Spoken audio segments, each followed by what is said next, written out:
Question number 64.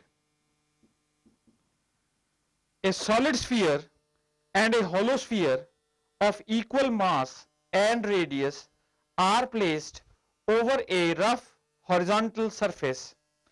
After rotating it about its center of mass with the same angular velocity omega naught, once the pure rolling starts, let V1 and V2 be the linear speeds of their centers of mass, then what is the relationship between V1 and V2?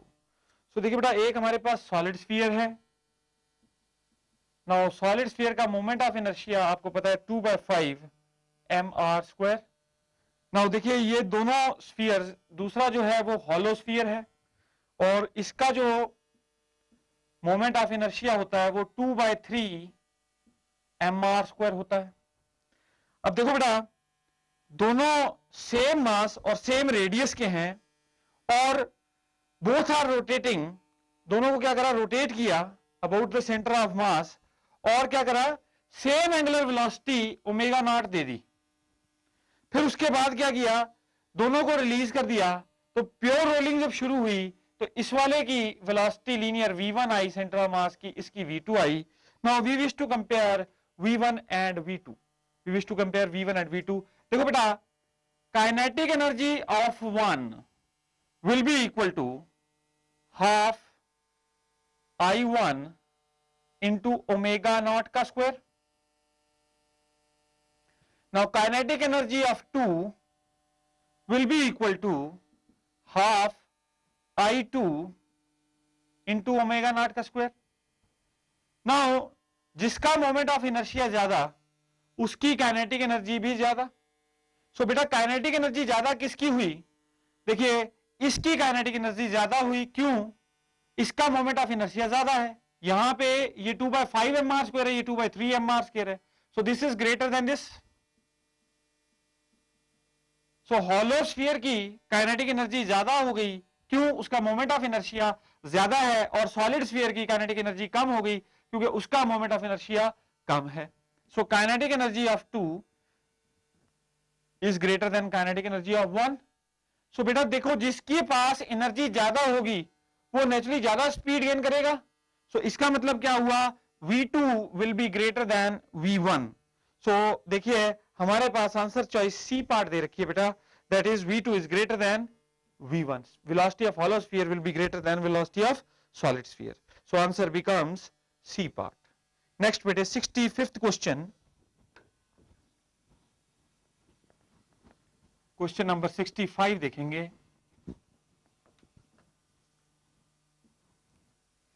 A disk of radius 0.1 meter rolls without sliding on a horizontal surface with a velocity of 6 meter per second. It then ascends a smooth continuous track as shown in the figure. The height up to which it will ascend is given g is equal to 10 meter per second square. So देखिए बेटा, एक हमारे पास disc है, इसको role किया गया और इस तरह के ये ट्रैक पर चल रही है. तो आपको इसमें क्या दे रखा है, डिस्क का रेडियस दे रखा है कितना बेटा, 0.1 metre. And it is moving without sliding on the horizontal surface with a velocity 6 metre per second. और ये क्या करता है, it ascends a smooth continuous track. तो अभी देखिए बेटा, कितनी हाइट पर ये पहुंचेगा, we want to note down this. कितनी हाइट पे ये पहुंचेगा, we want to note down this. देखिए it is rolling as well as sliding, दोनों काम हो रहे हैं. It is rolling as well as sliding.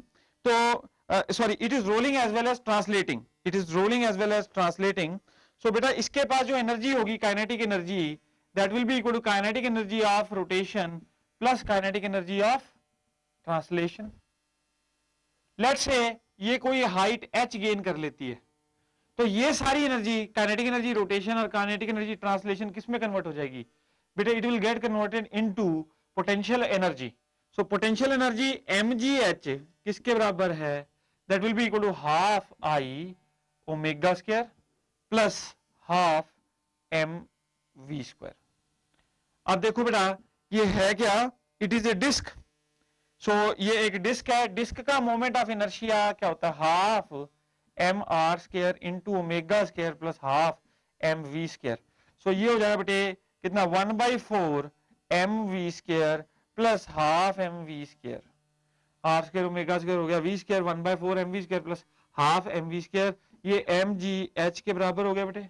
So this implies that 1/4 M V square plus half M V square किसके बराबर हो जाएगा बेटे, 3/4 एम वी स्क्वायर किसके बराबर है बेटा, एम जी एच के बराबर।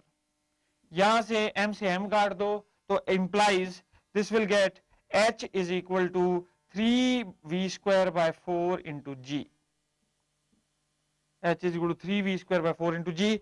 बेटा v6 दे रखा है आपको और g10 दे रखा है, तो ये हो जाएगा कितना, this will be equal to, यहां पे सॉल्व करूंगा इसे, this will be equal to 3 into 6 into 6 over 4 into 10, 3 into 6 into 6 over 4 into 10। So ये आ गया हमारे पास। अगर इसको आप सॉल्व करते हैं so you will get this value as 2.7 metre. इसको अगर आप सॉल्व करते हैं तो you will get the value as 2.7 metre. तो आंसर देखिए बेटा, चेक कीजिए, answer is C part, answer becomes C part. Next बेटे 66 question,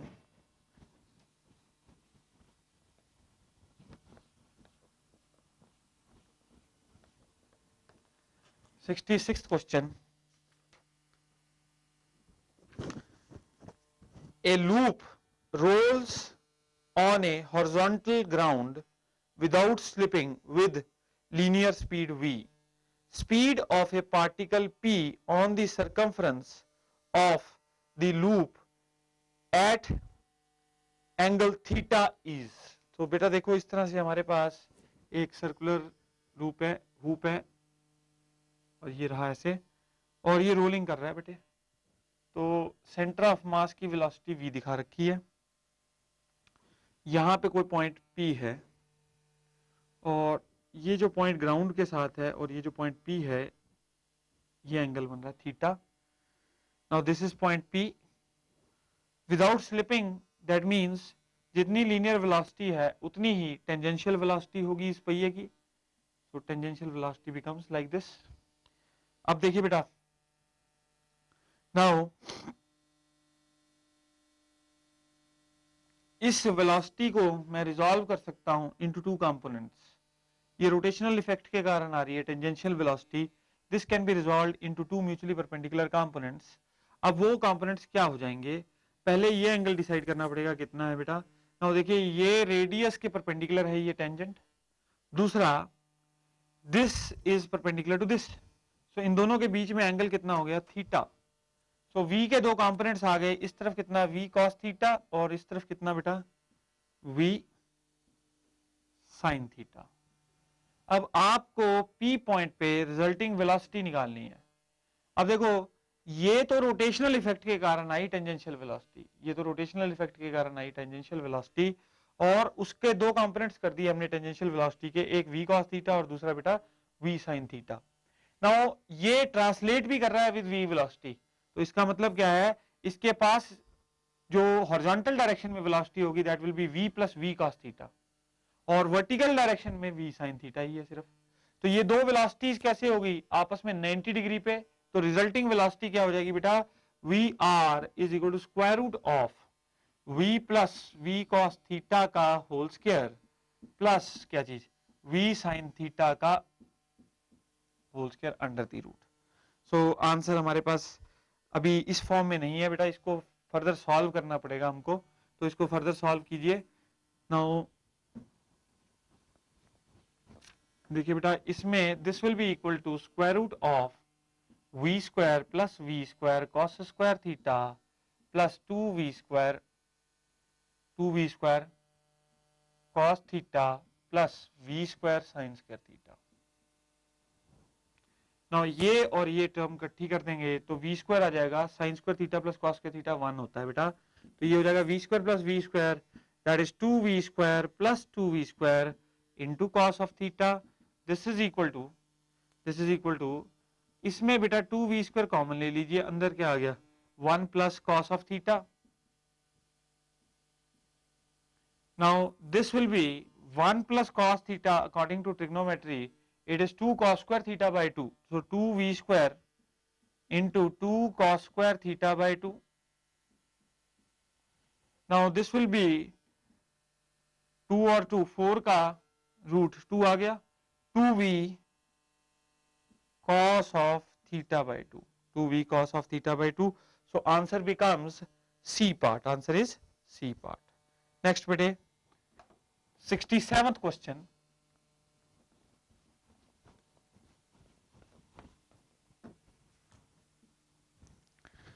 When a sphere of moment of inertia I rolls down an inclined plane, the percentage of energy which is rotational is approximately. तो बेटा देखो एक sphere है जिसका moment of inertia I है and it rolls down an inclined plane, तो percentage energy that is rotational आपने निकालनी है. सो परसेंटेज रोटेशनल या फ्रैक्शन रोटेशनल किसके बराबर हो जाती है बेटा? के स्क्वायर बटा के स्क्वायर प्लस आर स्क्वायर, इसके बराबर हो जाती है. नाउ आपको निकालनी है परसेंटेज रोटेशनल एनर्जी, वो किसके बराबर हो जाएगी बेटे? That will be K square over K square plus R square into क्या चीज 100. सो अब देखिए हमारे पास ये कौन सा स्फीयर है? सॉलिड स्फीयर है. तो इसकी जो के है दैट इज √2/5r, तो ये हो जाएगा बेटा कितना? 2/5r square over 2/5r square plus R square into क्या चीज बेटे 100. So this will be 2/5 over 7/5 into 100. कितना आ गया? 2/7. This will be 2/7 into 100. तो ये हो गया 200/7. So this will approximately come out to be 28%. उसने आंसर अप्रोक्सीमेट में पूछा है, एक्यूरेट नहीं है. So this is approximately 28% अगर इसको सॉल्व किया जाए. So answer is A part. Answer becomes A part. Next bete 68th question.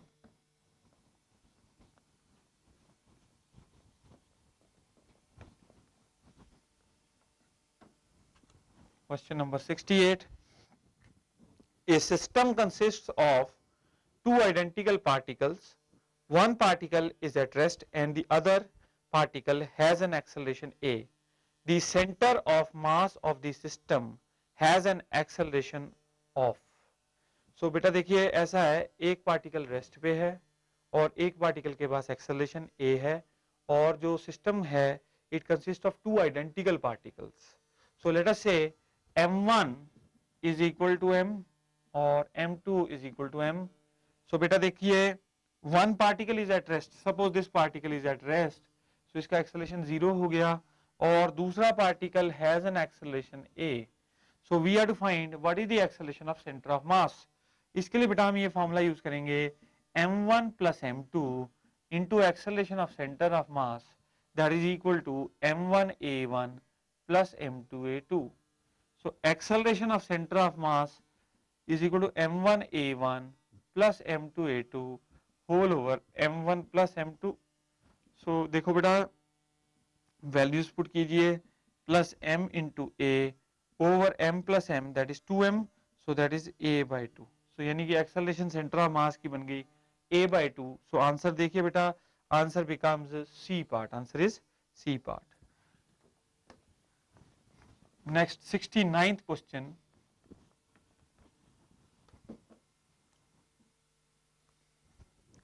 The rotational analog of mass in linear motion is. So देखो बेटे rotational analog of mass in linear motion is. So जो mass है उसका rotational analog linear motion, जो linear motion में mass का significance है, rotational motion में किसका significance है, वो it is analogous to moment of inertia. So answer becomes C part. Answer is C part. Next we move on to 70th question. 70th question देखिए बेटा, moment of inertia of a solid sphere about an axis tangential to its surfaces. So solid sphere है हमारे पास बेटे, और हमने क्या निकालना है? moment of inertia निकालना है about an axis that is tangential to this particular sphere. देखिए स्फीयर के जो सेंट्रल एक्सिस है उसके टेंजेंशियल एक्सिस पे आप मोमेंट ऑफ इनर्शिया निकालना चाह रहे हैं.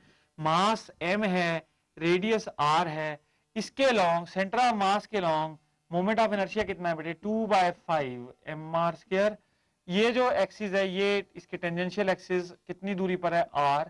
सो we can apply now parallel axis theorem. So according to parallel axis theorem let us say the moment of inertia along this is I. So this will be equal to I center of mass, that is 2/5 mr² plus कितना बेटा, ये distance r है तो mass into distance का square. So this is 7/5 mr². This is the moment of inertia. So answer क्या बनता है बेटा, answer becomes C part. Answer is C part. Next question देखिए बेटा, 71st question.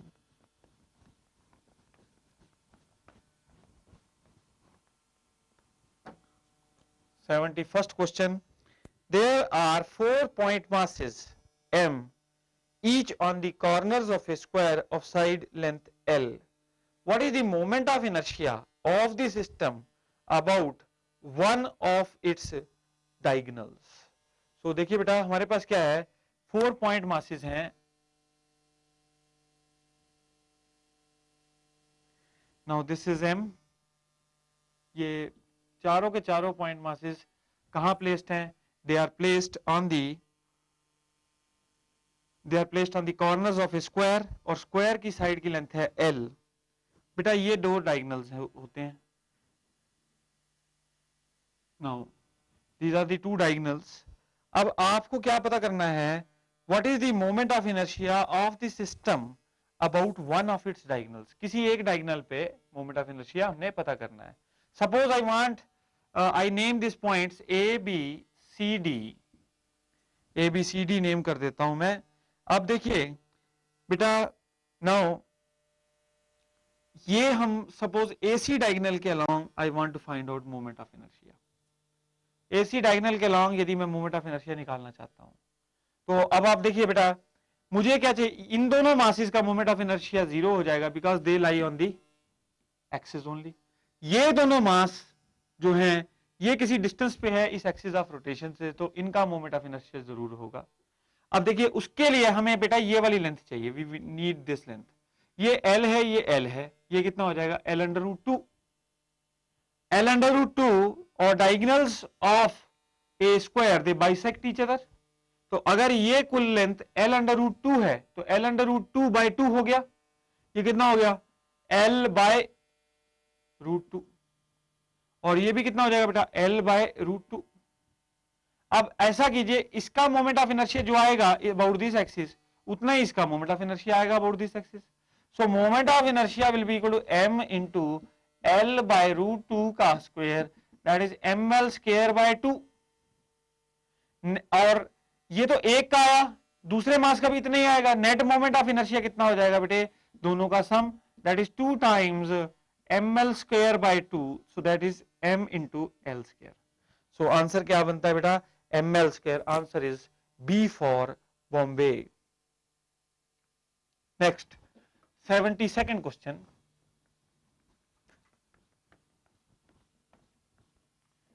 Next 72nd question. The moment of inertia of two spheres of equal masses about their diameters are equal. If one of them is solid and other is hollow, then the ratio of their radii is. So बेटा देखो moment of inertia दो spheres का कैसा है, equal है, about the diameters are equal. Now if one of them is solid and the other is hollow, then the ratio of their radii is. So बेटा देखो एक सॉलिड स्फीयर है, उसका मोमेंट ऑफ इनर्शिया ये हो गया. देखिए दोनों के मास बोल रखा है सेम है, दोनों के मास प्रॉब्लम में दे रखा है कि सेम है. That will be equal to 2/3 times mr2 का स्क्वायर. नाउ ये मास से मास काट लो, 2 से 2 काट दो. r1 square by r2 square is 5/3. तो that means r1 by r2 is square root of 5/3. So that means the ratio of their radii are √5 is to √3. Answer becomes C part. Answer is C part. Next bete 73rd question.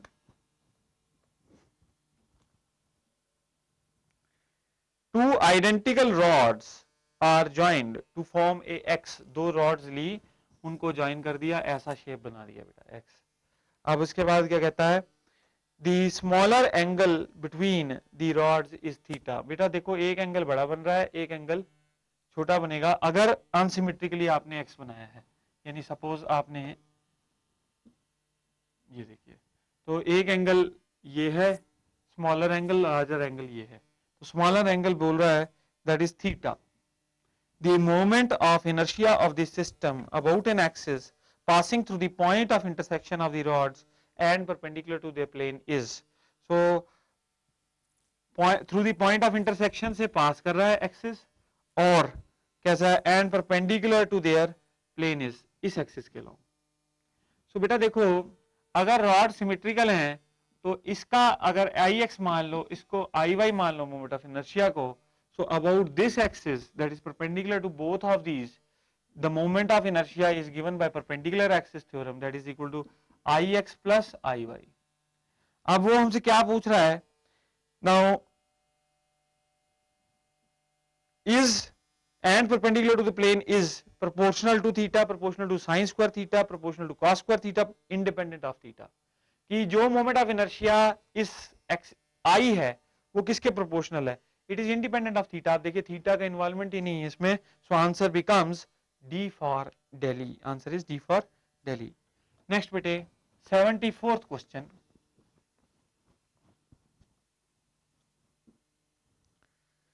Angular momentum of a body is the product of moment of inertia and angular velocity. Angular momentum बेटा L I omega के बराबर होता है, सो answer क्या बनता है इसका, D for Delhi.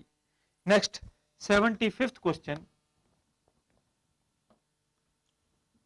75th question देखिए, a particle of mass m and radius of gyration k is rotating with angular acceleration alpha, the torque acting on the particle is, देखो बेटा टॉर्क होता है I इंटू अल्फा, यहां पे mass body का m है और रेडियस ऑफ गायरेशन k है, सो I किसके बराबर हो जाएगा बेटे, m k square into alpha, so answer becomes B for Bombay. Next बेटे 76th question, 76th question, a swimmer while jumping into water from a height easily forms a loop in air as, बेटे देखो swimmer जो है मैंने आपको बताया था कि जब वो जंप करता है तो जंप टेबल के बाद वो क्या करता है, अपनी बॉडी को बिल्कुल कर्ल कर लेता है ताकि मोमेंट ऑफ इनर्शिया क्या हो जाए, लीस्ट। यदि मोमेंट ऑफ इनर्शिया लीस्ट हो जाएगा तो उसकी एंगुलर वेलोसिटी मैक्सिमम हो जाएगी and he will be looping. तो वो कैसे, how he easily forms a loop, he pulls his arms and legs inward, so answer becomes A part, 76th answer is A part। next we move on to 77th question, 77th question देखेंगे बेटा। 77th question क्या कह रहा है, if the origin of the coordinate system lies at center of mass, the sum of the moments of masses of the system about the center of masses, so ये बोल रहा है बेटा देखो अगर आपने जो सेंटर ऑफ मास है बॉडी का उसको ओरिजिन सिलेक्ट कर लिया, तो उसको ओरिजिन सिलेक्ट करने के बाद यदि हम मोमेंट्स का सम करें, जो मासेस हैं और दूसरे मासेस हैं, क्योंकि आपको पता है मास तो फैला हुआ है, तो जो दूसरे मासेस हैं उनका यदि मोमेंट्स को ऐड करेंगे तो then you will get the moment of inertia, then you will get the sum of that moments as zero, that will always be zero।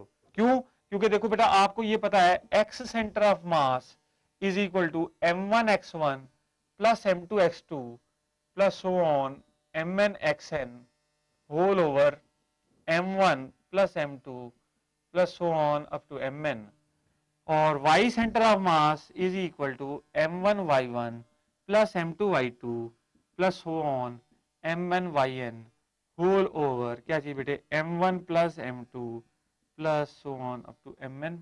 now अब देखिए बेटा x centre of mass coordinate 0 है क्योंकि origin माना गया है, और y coordinate of centre of मास वो भी 0 है। तो इसका मतलब क्या हो जाएगा, इसका सम, ये क्या है, मास मोमेंट्स का सम किसके बराबर हो गया, 0 का, और ये मास मोमेंट्स हो गए y में, तो इनका भी सम क्या हो गया, 0। So answer becomes D for Delhi. Answer is D for Delhi. Now 78th problem,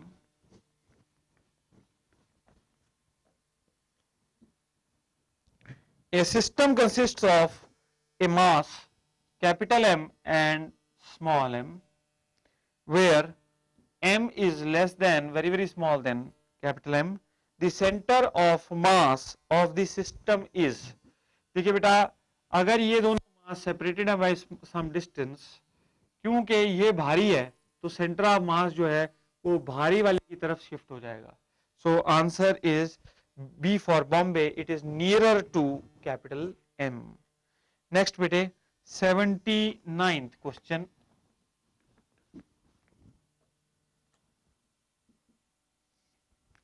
three identical spheres each of mass 1 kg are placed touching each other with their centers on a straight line.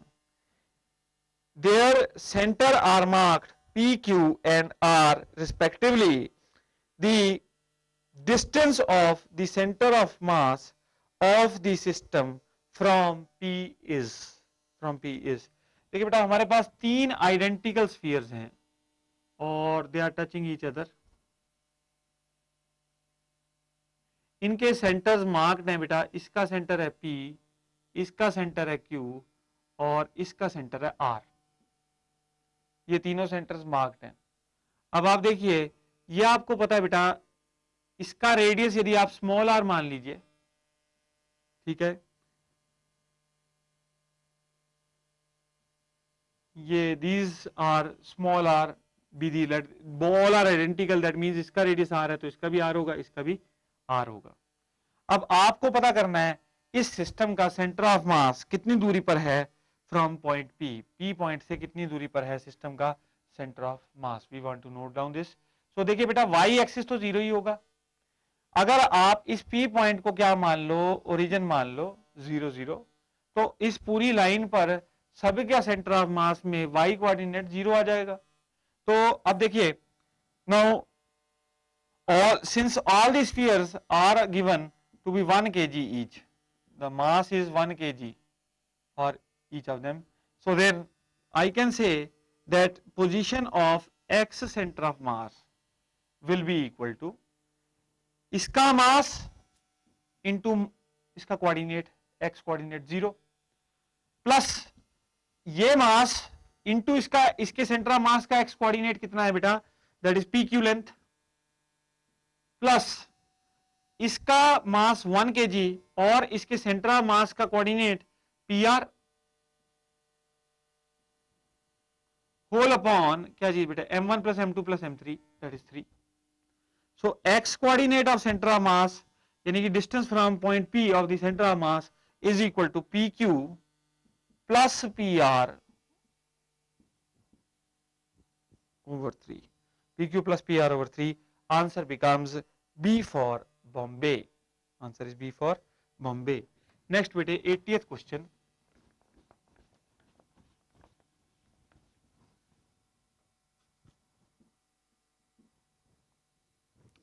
three particles of masses 1 kg, 2 kg and 3 kg are situated at the corners of a equilateral triangle of side B. The coordinates of center of mass are. So देखिए बेटा, हमारे पास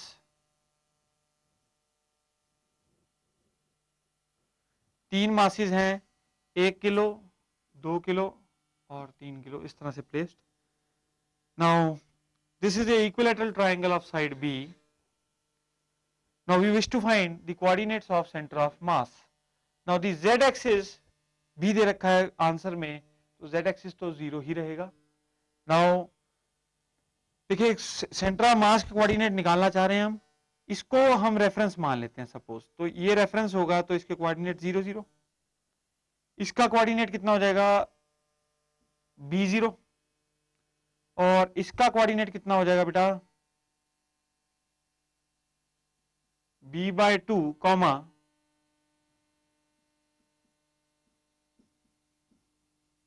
√3b/2। कैसे? ये यहां से perpendicular drop किया आपने बेटा।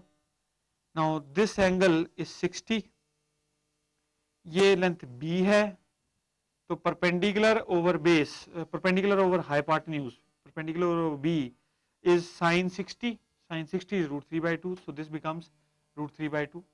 अब आप इसके सेंटर ऑफ मास के कोऑर्डिनेट्स निकालेंगे बेटा। सो देखिए, नाउ यहाँ 1 किलो, यहाँ 2 किलो, यहाँ 3 किलो, तो पहले x सेंटर ऑफ मास निकालेंगे हम लोग। x centre of mass will be equal to 1 into X coordinate 0 plus 2 into X coordinate b plus 3 into X coordinate b/2 upon क्या चीज, 3 + 2 5 + 1 6। So this becomes 7b upon 2 into 6, that is 7b upon 12। So x coordinate center of mass का आ गया बेटा 7 upon 12। Now what about the y coordinate? Y coordinate for center of mass you can also calculate. Y coordinate for center of mass will be 1 into y1, 1 kg का y coordinate 0 है, plus क्या चीज बेटे, plus 2 into Y coordinate इसका भी 0, plus 3 into √3/2 into b, ये y coordinate आ गया तीसरे वाले का, whole upon 6। So this will be equal to 3, now this becomes 0, so this will be 3√3 into b upon 12। So x coordinate 7b/12, y coordinate 3√3b/12। So यानी कि coordinates क्या आ गए सेंटर ऑफ मास के, 7b/12 comma 3√3 into b upon 12 comma z coordinate becomes 0। So answer tally कीजिए, answer है C part, answer becomes C part.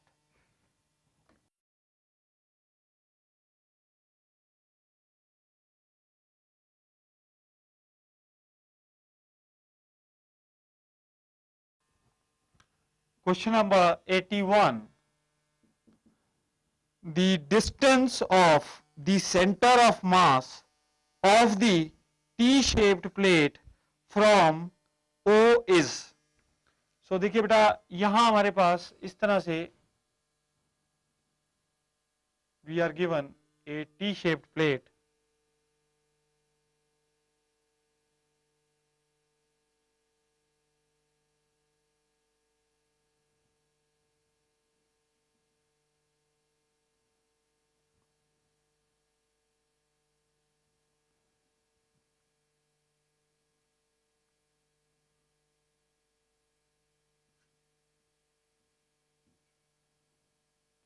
Now this is 8 meter, this is 2 meter, this is 3 meter, this is also 3,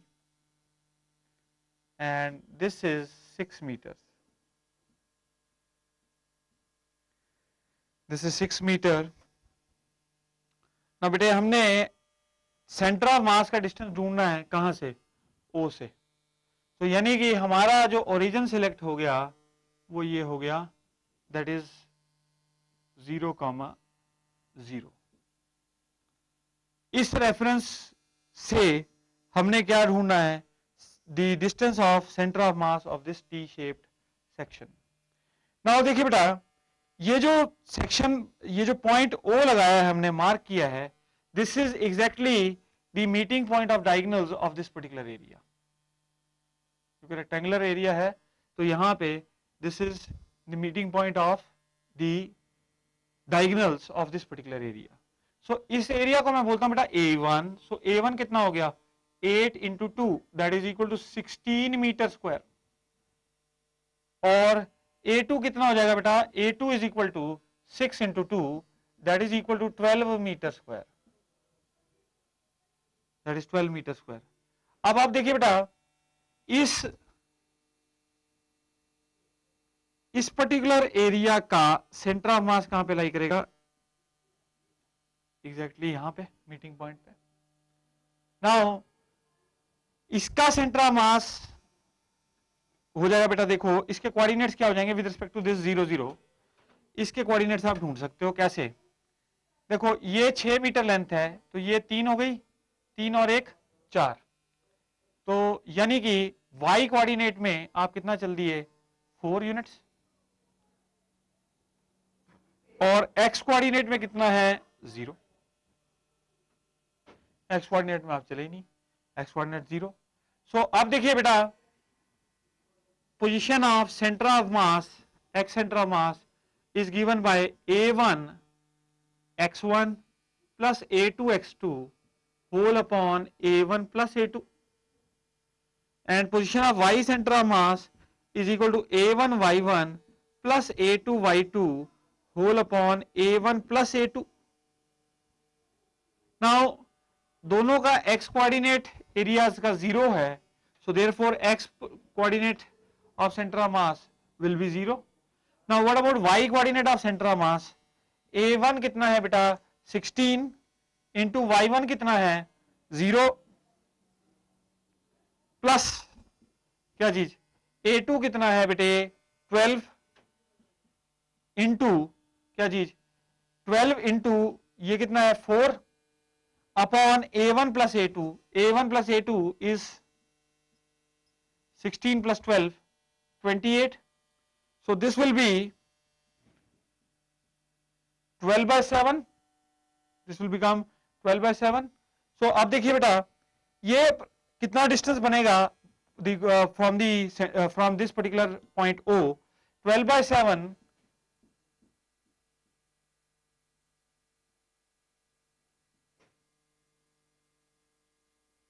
1.7, so answer is 1.7 meter from point O।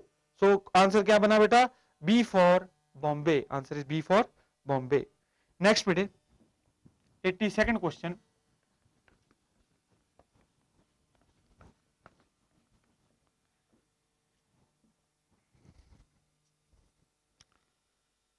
a carpenter has constructed a toy as shown in the adjoining figure। if the density of the material of the sphere is 12 times that of the cone, the position of center of mass of the toy is given by। अब आप देखिए बेटा इस question में हमारे पास इस तरह से एक कोन गिवन है,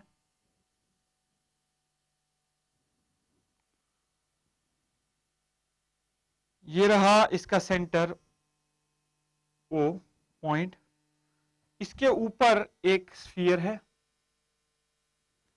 और स्फीयर का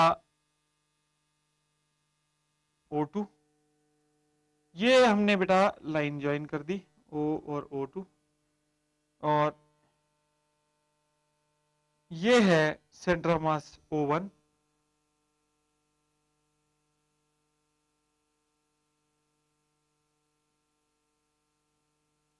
ये कितनी लेंथ है 4r, ये कितनी लेंथ है 2r।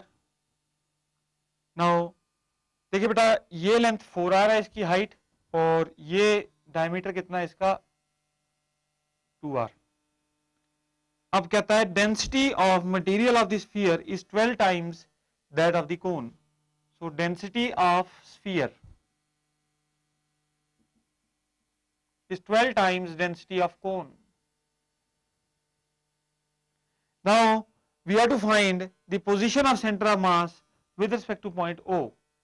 so आप देखिए O पॉइंट के कोऑर्डिनेट्स 0 0 मान लीजिए, तो O1 के कोऑर्डिनेट कितने आ जाएंगे 0, R। कैसे बेटा इसकी हाइट 4r है, आपको पता है कोन का सेंटर ऑफ मास कहां पे आता है h/4 पर, h/4 हाइट के 1/4, और इसका सेंटर ऑफ मास क्या हो जाएगा, इसके कोऑर्डिनेट्स क्या हो जाएंगे बेटा दिस विल बी 0, ये 4r है और ये r कितना 5r। now we want to find out the position of center of mass of this whole system from the point O, or it is given that density of material of sphere is 12 times the density of cone। now इससे हम बेटा इनके मास का comparison कर सकते हैं। मास का comparison कैसे कर सकते हो आप, now इसकी जो वॉल्यूम है, अब इसकी वॉल्यूम के लिए हमें इसका बेस का रेडियस भी चाहिए, तो ये बेस का रेडियस हमको कितना दे रखा है बेटा, कोन का 2r। अब इसका मास यदि आप m1 मानते हो और स्फीयर का मास यदि m2 मानते हो, तो m1 और m2 को अब आप कंपेयर कर सकते हो, because you know that the density of the sphere is 12 times density of cone. So इसकी वॉल्यूम कितनी होगी बेटा, पाई इंटू 2r का स्क्वायर इंटू 4r, पाई इंटू 2r का square into 4r into volume of cone, into volume of cone. This will be equal to 4/3 pi r cube volume, this is volume of sphere into बेटे क्या चीज, density of sphere into ये क्या हो गया, this becomes, this is what, this was mass of cone,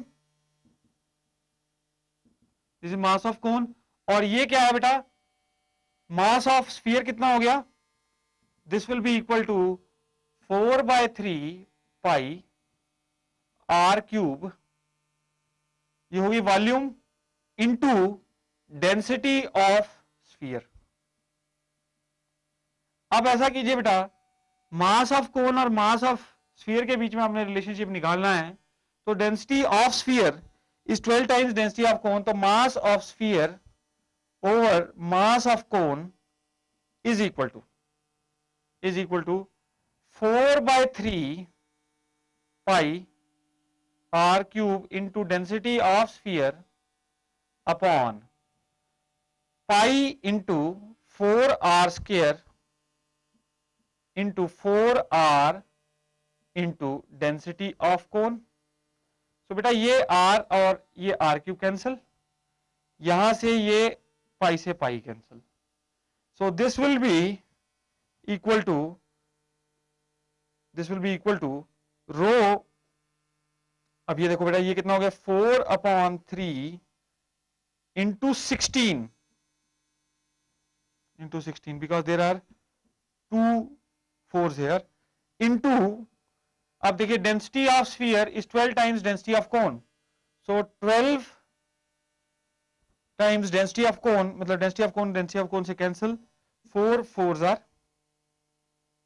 16 and this will be 4 3s are 12, so this will be 3 and 3, नहीं बेटा ये यहां पे एक बार दोबारा चेक करेंगे, देखिए मास ऑफ स्फीयर क्या हो जाएगा, वॉल्यूम ऑफ स्फीयर कितनी है बेटा, 4/3 pi r cube into density of sphere, और ये हो गया पाई इंटू, ये होता है बेटे pi, volume of cone is 1/3 pi r square into h into density of cone.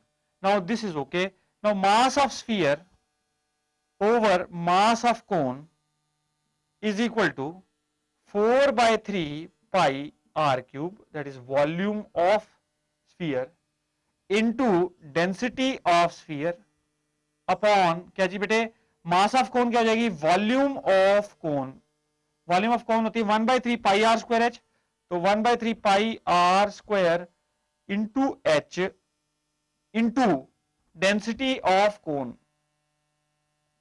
So this will be equal to, अब देखो बेटे इसमें एक 3, ये 3 इससे कैंसिल हो गया, अब 4 पाई r cube into density of sphere is 12 times density of cone,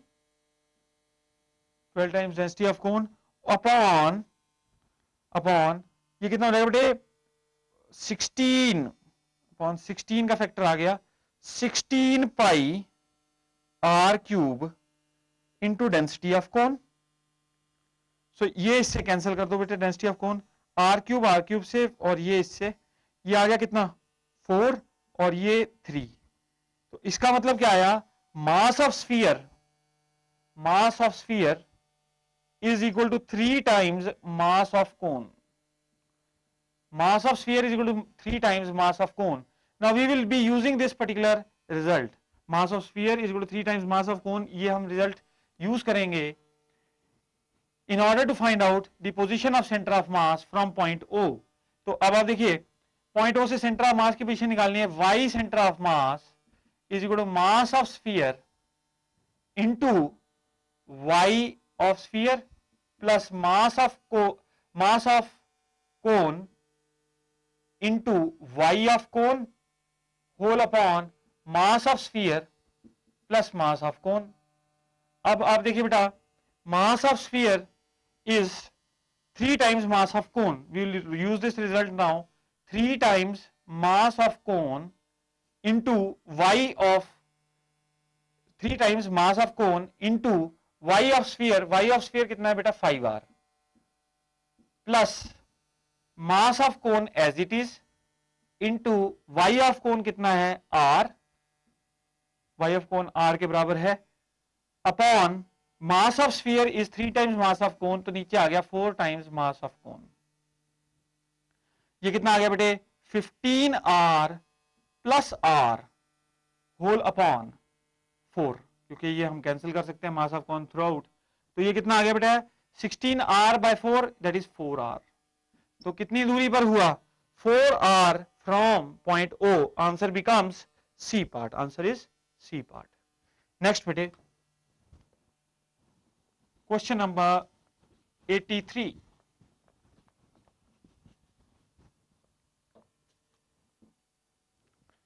The motion of the center of mass of system of two particles is not affected by the internal forces irrespective of their directions only when they act along the line joining the particles, only when the forces are perpendicular to each other, when the angle between the line of action of the forces lies between 0 degree and 90 degree. देखिए बेटा ये बात कर रहा है कि centre of mass of A system of two particles is not affected by the internal forces. अब क्या इंटरनल फोर्सेस की डायरेक्शन हो कि सेंटर ऑफ मास इफेक्ट ना हो. देखो इंटरनल मैंने आपको बताया था कि अगर कोई एक प्रोजेक्टाइल हम फायर करें और वो बॉम्ब है इट एक्सप्लोड्स इन बिटवीन, तो irrespective of where the particles are moving, किस डायरेक्शन में वो मूव कर रहे हैं, जो उनका नेट रिजल्ट आएगा that will be the mean path that was supposed to be followed by the center of mass. So इसका मतलब है सेंटर ऑफ मास का पाथ इंटरनल फोर्सेस की डायरेक्शन पे डिपेंडेंट नहीं है. सो answer is a part that is irrespective of their directions. Now next 84th question बेटे.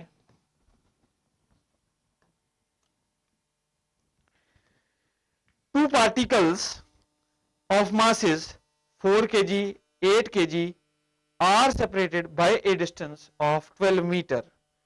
If they are moving towards each other under the influence of mutual force of attraction, then the two particles will meet at a distance of. So देखिए बेटा ऐसा है कि हमारे पास एक 4 kilo का मास है और दूसरा मास जो है वो 8 किलो का है, और क्या कह रहा है दोनों के दोनों सेपरेटेड हैं by a distance of 12 metre and they are moving towards each other. दोनों के दोनों एक दूसरे की तरफ मूव कर रहे हैं under the influence of mutual force of attraction, then the two particles will meet at a distance of. So बेटे हमने डिस्टेंस देखो चारों चॉइसेस में डिस्टेंस हमें 8 किलो मास से दे रखा है.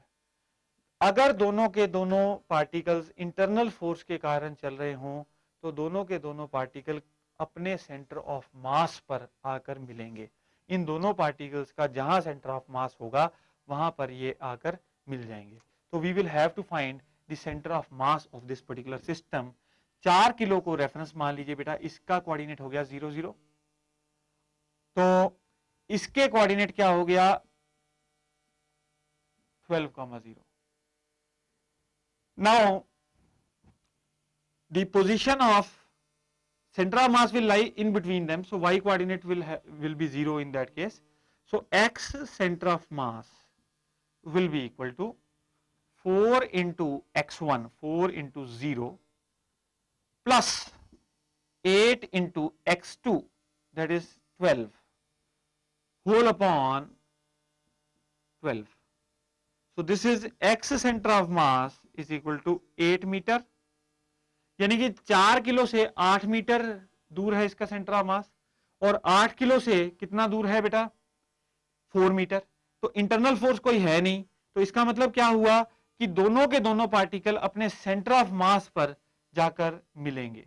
सो this is the position of centre of mass, that is 4 metre from 8 kilo. So answer is 4 meter from 8 kilo, C part. Answer becomes C part. Next bete 85th question.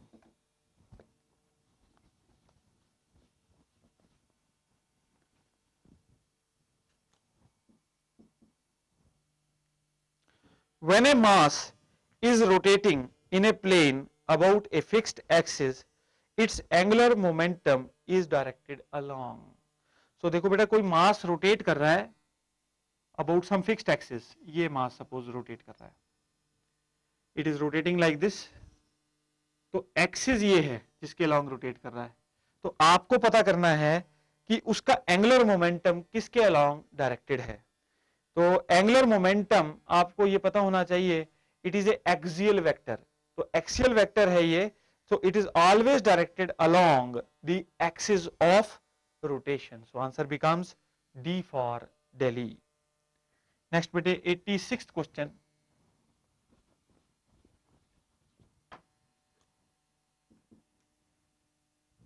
When a torque acting upon a system is zero, then which of the following is constant? Bete torque acting on the system is zero, that means देखिए torque is equal to what, dl upon dt. So the torque acting on the system is zero, that means dl upon dt is zero. अब बेटा dl upon dt zero है, तो इसका मतलब क्या है, L should be a constant. So L is constant, that means अगर torque zero हो तो उसका एंगुलर मोमेंटम रोटेटिंग बॉडी का कांस्टेंट होता है। Answer becomes C part. Next बेटे 87th question.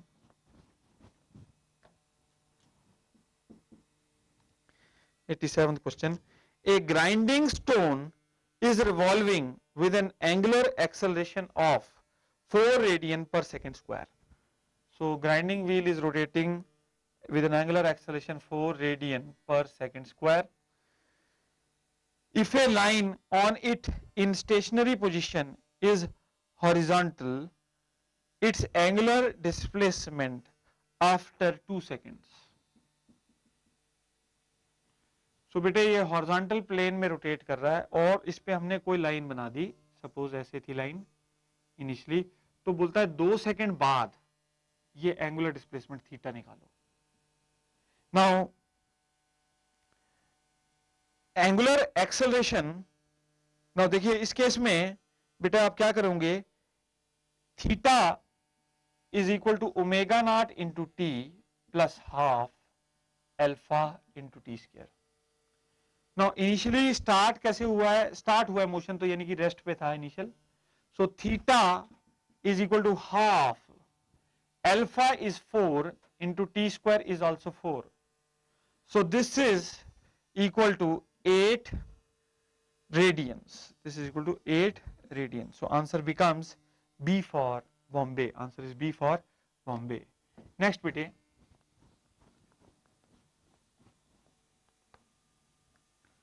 Question number 88.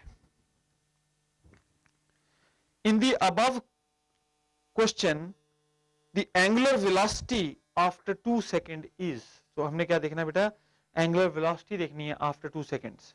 So आपको ये पता है omega is equal to omega naught plus alpha into t, omega naught 0 है, so omega is equal to alpha into t. Alpha कितना है बेटे, alpha is 4 into T कितना है 2, सो this is 8 radians per second. So answer becomes B for Bombay. Answer is B for Bombay. Next बेटे question number 89, question number 89।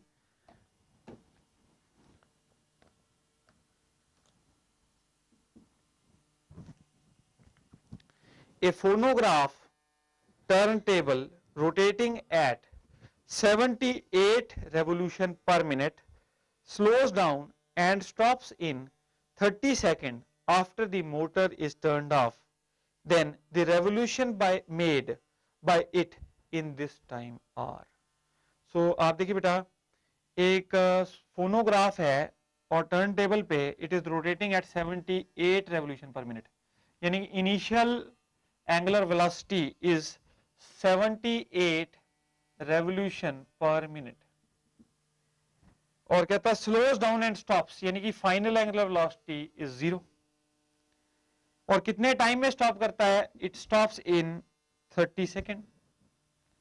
Now we wish to find that what is the revolution made by it in this time. तो कितनी revolution इस time में ये करेगा। सो देखिए बेटा, आपको रेवोल्यूशन निकालनी है इस पर्टिकुलर केस में, तो सबसे पहले you need to find out alpha, you need to find out alpha, that is the negative angular acceleration. देखो omega, omega naught plus alpha t. Now final angular velocity is 0, 0 is equal to 78 plus alpha. अब ये revolution per minute है, तो what we do is here we make this in minutes, इसको minutes में बना लेंगे। तो ये 30 सेकेंड्स हैं, सो ये बन गया half minute, because 1 minute is 60 seconds. So 78 is equal to minus 78 is equal to alpha upon 2। So alpha is equal to minus 78 into 2, these many revolution per minute square. Now हम क्या निकालना चाहते हैं बेटे? We wish to find the number of revolutions made. So theta निकालना चाहते हैं आप, तो आपको एक चीज पता है, omega square minus omega naught का square is equal to 2 times alpha into theta. Final angular velocity 0 minus omega naught का स्क्वायर, ओमेगा नॉट कितना हो जाएगा बेटा? 78 into 78 is equal to 2 times alpha. Alpha is what? Minus 78 into 2 into theta. Minus 78 into 2 into theta. So यहां से negative sign cancel हो जाएगा बेटे, तो थीटा कितना आ जाएगा? 78 upon 4, this is approximately equal to 19.5, these many revolutions. So answer is 19.5 revolution, answer becomes A part. Next bete, question number 90.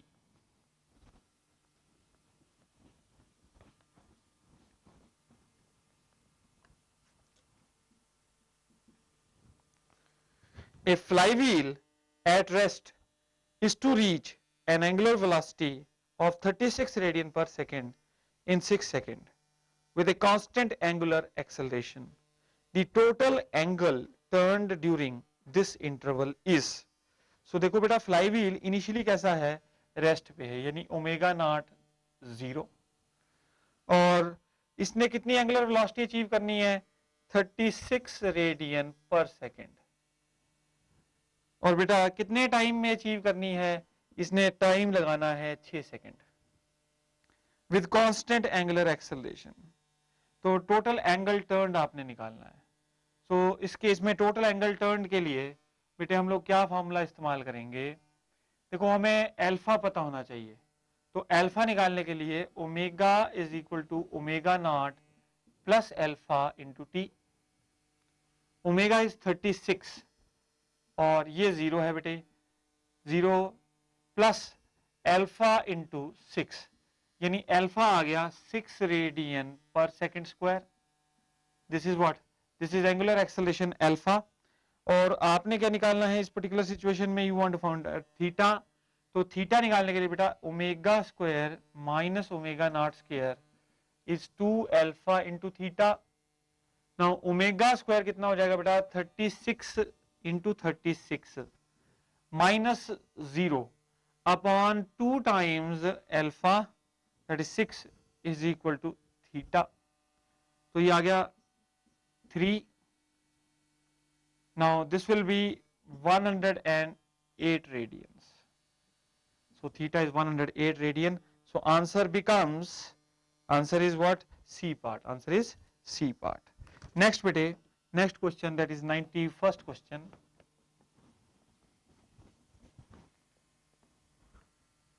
First question देखिए, a flywheel of mass 50 kg, flywheel का mass कितना है बेटे 50 kilo,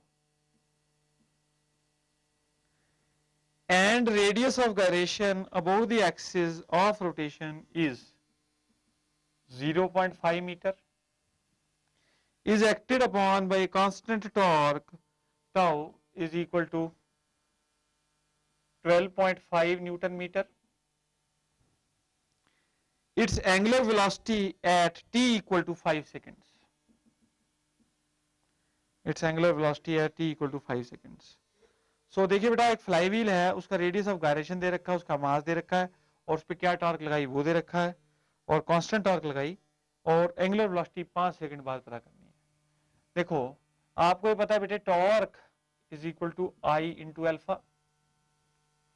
सो torque कितनी है 12.5, आई किसके बराबर हो जाएगा बेटे, आई हो जाएगा एम के स्क्वायर 50 इंटू 0.5 का स्क्वायर इंटू क्या चीज अल्फा। सो अल्फा कितना आ गया बेटे 12.5 ओवर 50 इंटू 0.25, 12.5 ओवर 50 इंटू 0.25, ये किसके बराबर हो जाएगा बेटे 12.5 अपॉन 5 इंटू 2.5। नाउ ये आ जाएगा 1, तो alpha is 1 radian per second square. अब आपने एक तो पता करनी है angular velocity after 5 seconds. So omega is equal to omega naught plus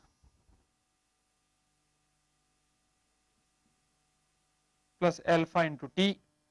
So बेटा देखो ओमेगा नॉट क्या है 0, रेस्ट से स्टार्ट हुआ, so final angular velocity will be equal to 5, ये अल्फा 1 है और टाइम कितना है 5 seconds, so that is 5 radian per second. So final angular velocity becomes 5 radian per second. So answer क्या बना बेटा B for Bombay. Answer is B for Bombay. Next बेटे question number 92.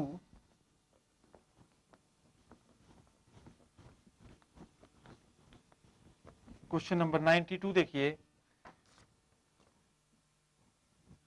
a spherical solid ball of mass 1 kg, मास कितना है बेटा इसका 1 kg और radius कितना है 3 सेंटीमीटर यानी कि 3/100 metre, is rotating about an axis passing through its center with an angular velocity of, so angular velocity कितनी है बेटे 50 रेडियन पर सेकेंड।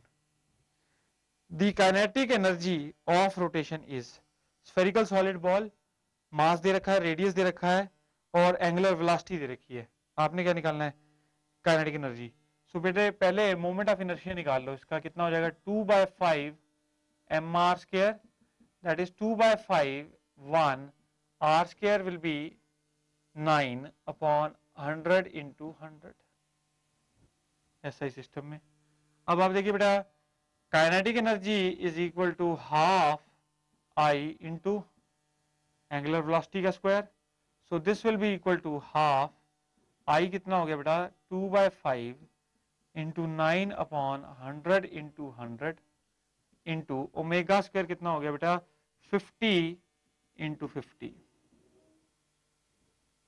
सो ये 2 से 2 कैंसिल कर दो, ये बेटा ये 2 रह गया, ये भी 2 रह गया, कितना आ गया 9/20 joules.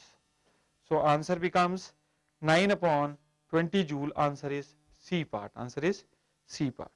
Next bete 93rd question.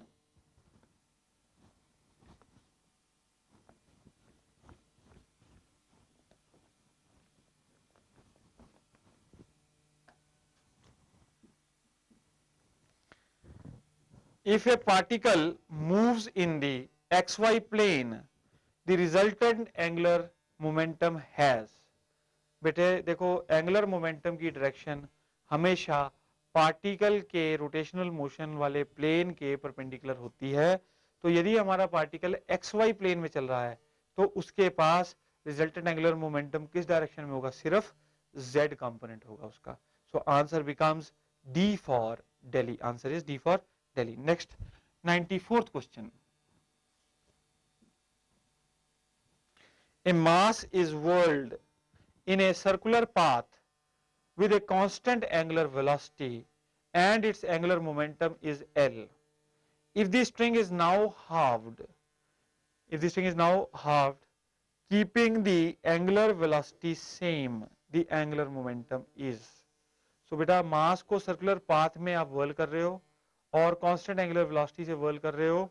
Now the angular momentum is L। अगर आपने स्ट्रिंग को कर दिया हाफ, स्ट्रिंग की लेंथ को हाफ कर दिया और एंगुलर वेलोसिटी वही रखी, तो आपको पता करना है एंगुलर मोमेंटम क्या होगा। देखो बेटा L जो है that is equal to ml²। Suppose पहले L लेंथ पे हमारा पार्टिकल गोल उसको रोटेट किया जा रहा था, तो ml² हो गया उसका moment of inertia into angular velocity omega. अब ये स्ट्रिंग की लेंथ हमने क्या कर दी, हाफ, यानी L/2 कर दी। तो अगर आपने स्ट्रिंग की लेंथ हाफ कर दी तो इस केस में एंगुलर मोमेंटम L' मान लेंगे, क्योंकि मोमेंट ऑफ इनर्शिया बदल जाएगा। सो m इंटू क्या चीज L/2 का whole square ml²/4 into angular velocity omega. Now ml² omega किसके बराबर है, L के बराबर है। So L' will become equal to L/4, यानी कि जो अब एंगुलर मोमेंटम होगा वो 1/4 होगा। नेक्स्ट बेटे 95th question. Next 95th question देखेंगे। Two bodies with moment of inertia I1 and I2 such that I1 is greater than I2 have equal angular momentum. If kinetic energy of rotation is E1 and E2 then, so देखिए बेटा दोनों का momentum same है लेकिन एक का moment of inertia ज्यादा है दूसरे से, इसमें एनर्जी कंपेयर करनी है। So kinetic energy is equal to बोलिए L²/2I। Kinetic energy is L²/2I। So E1 is equal to L²/2 times I1। अब देखिए जिसका मोमेंट ऑफ इनर्शिया ज्यादा उसकी एनर्जी कम, इनवर्स प्रोपोर्शनलिटी आ गई। So E1 is less than E2। So answer क्या बनता है बेटा, E1 less than E2। Answer is B for Bombay.